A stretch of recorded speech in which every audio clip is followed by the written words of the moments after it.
Yes bank मामले में आपको बता दें कि अब एसबीआई आगे आया है। एसबीआई ने एक प्रेस कॉन्फ्रेंस किया जहां पर उन्होंने घोषणा की है कि यस बैंक को सपोर्ट करने की बात की गई है। आपको बता दें कि स्टेट बैंक ऑफ इंडिया के चेयरमैन रजनीश कुमार की, जिन्होंने यस बैंक के संकट को लेकर प्रेस वार्ता की, इस दौरान उन्होंने यस बैंक को संकट से उभारने के लिए कई अहम जानकारी दी है। यस बैंक के संकट पर स्टेट बैंक ऑफ इंडिया ने कहा है कि कानूनी प्रावधानों के मुताबिक एसबीआई यस बैंक के 49% शेयर खरीद सकती है। शनिवार को मुंबई में एक प्रेस कॉन्फ्रेंस में एसबीआई चेयरमैन रजनीश कुमार ने कहा कि एसबीआई यस बैंक में 2450 करोड़ रुपए निवेश कर सकता है। एसबीआई चेयरमैन ने कहा कि हमारी लीगल टीम निवेश की योजना पर काम कर रही है। उन्होंने कहा कि हमने स्टॉक एक्सचेंज को बता दिया है कि एसबीआई यस बैंक में 49% हिस्सेदारी खरीदने पर विचार कर रही है। हालांकि उन्होंने कहा कि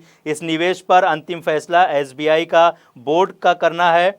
रजनीश कुमार ने कहा कि यस बैंक के खाताधारकों पर कोई खतरा नहीं है। रजनीश कुमार ने कहा कि कुछ दिनों की बात है, खाताधारकों का संकट दूर हो जाएगा। उन्होंने कहा कि जो लोग एसबीआई में निवेश करना चाहते हैं उसके लिए ये एक अच्छा मौका है। रजनीश कुमार ने कहा कि उनकी कोशिश है कि निवेश योजना को रिजर्व बैंक की समय सीमा से पहले ही पास करा लिया जाए।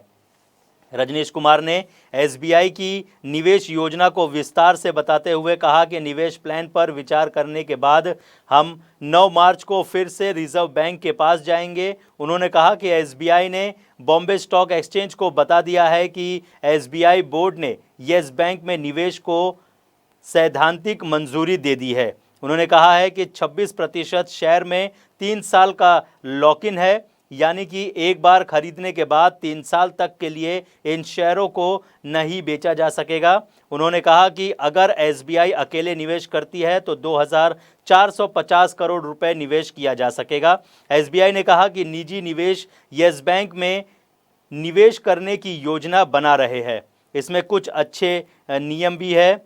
साथ ही साथ रजनीश कुमार ने कहा कि हम सहयोगी निवेशकों की तलाश कर रहे हैं। उन्होंने कहा कि जो कोई भी 5% से ज़्यादा शेयर खरीदना चाहता है उसके लिए कुछ नियम बनाए गए हैं।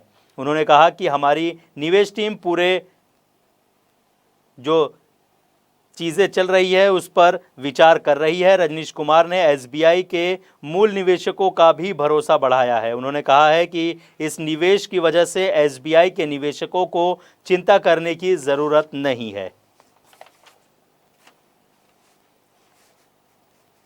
What is the interest from other investors? What is the total capital requirement? The bank's investment would be little. So beginning how 2450 crore has come, because 255 crore shares are outstanding, then if we have to take 49%, then 245 crore shares multiplied by 10, so 2550 crore.